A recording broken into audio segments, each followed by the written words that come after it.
So I wanted to do a video recap for you on this because I think it might be helpful in giving you the best shot to get this stuff as good as you can. So the first thing I gave you, I'm actually thinking you might want to practice that last, if at all.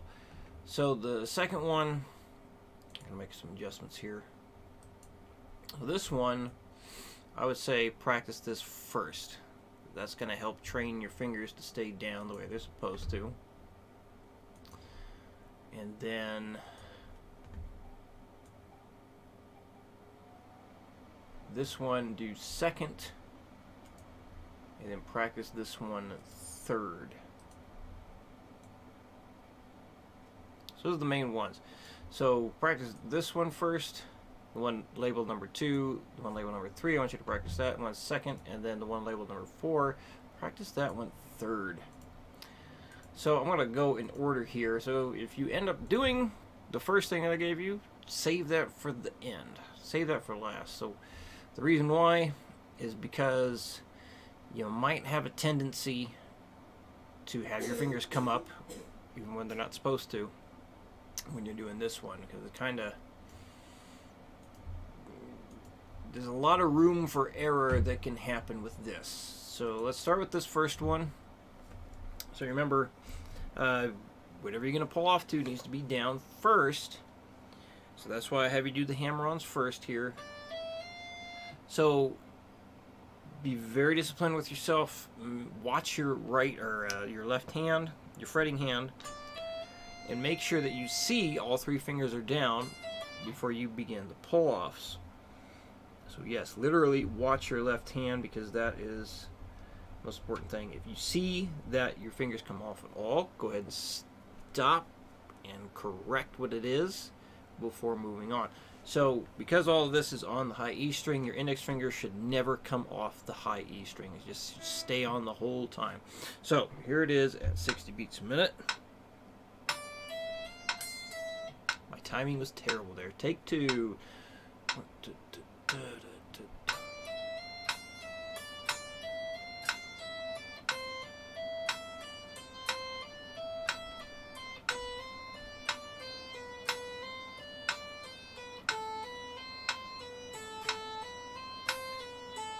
And I just remembered, I remember you sent a video where you did a triplet thing last time and you had the upbeat in. So here right now is just one single click. If it sounds like this, no good. That's going to be very confusing to do. I mean, it can be done, but it's going to sound weird.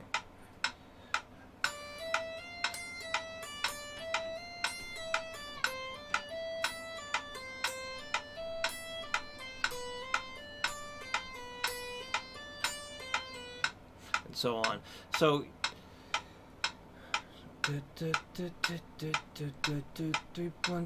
yeah, basically you're trying to do a polyrhythm that way.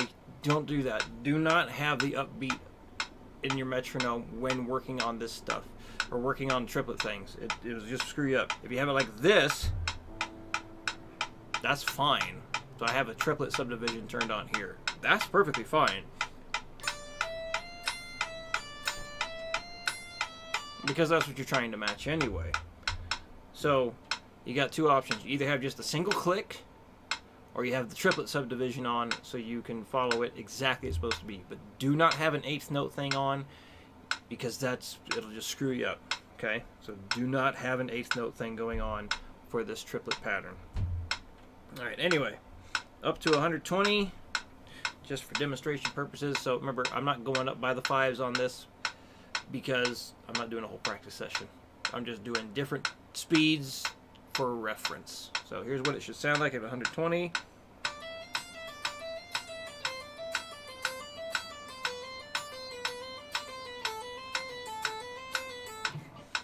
$160.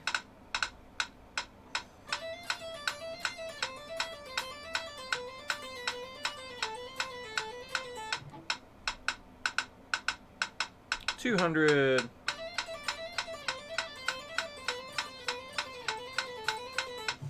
And one more at 240.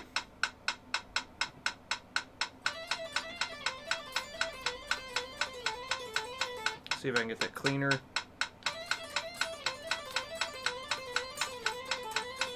That sounds better. All right, on to the next one.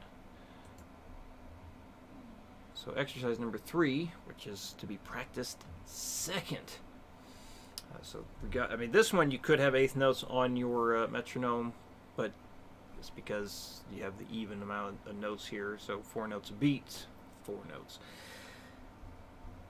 But I will still be playing with a single click because I prefer that, especially when you get going really fast. Having the down and the upbeat might sound messy after a bit.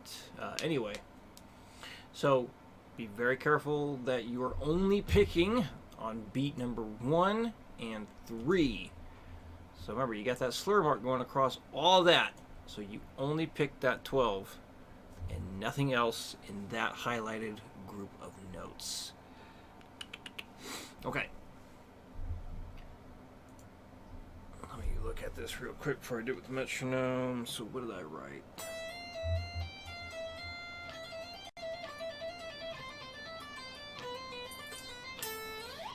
Alright, so same idea as last one because it's all on the high E string.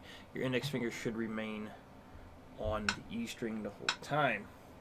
Alright, so here it is at 60 beats a minute.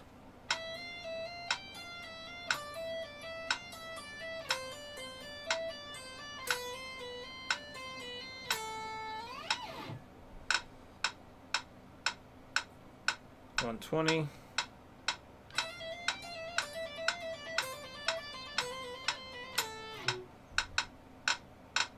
160, and one more at 200.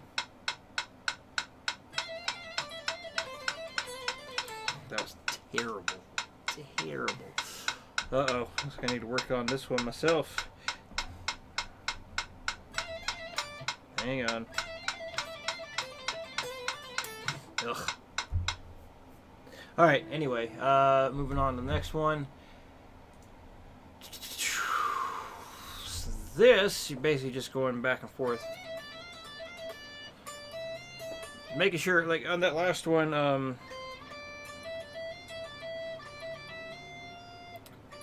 so when you have the pinky go down, you should have the other finger down as well. So make sure you're not doing stuff like that.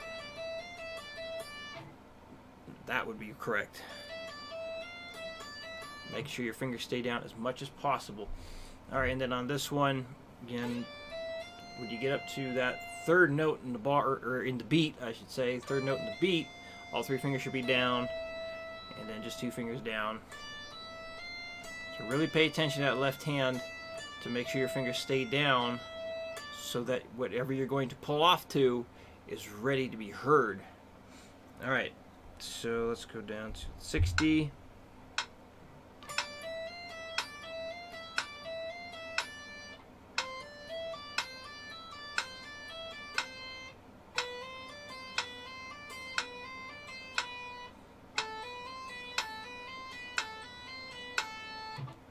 Alright, so 120.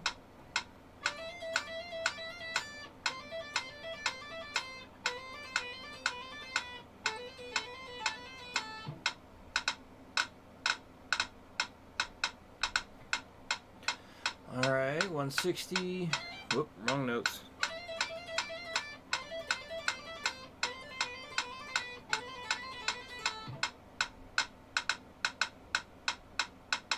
And 200.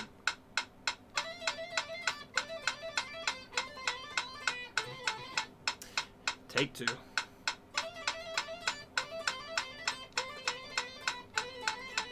Okay.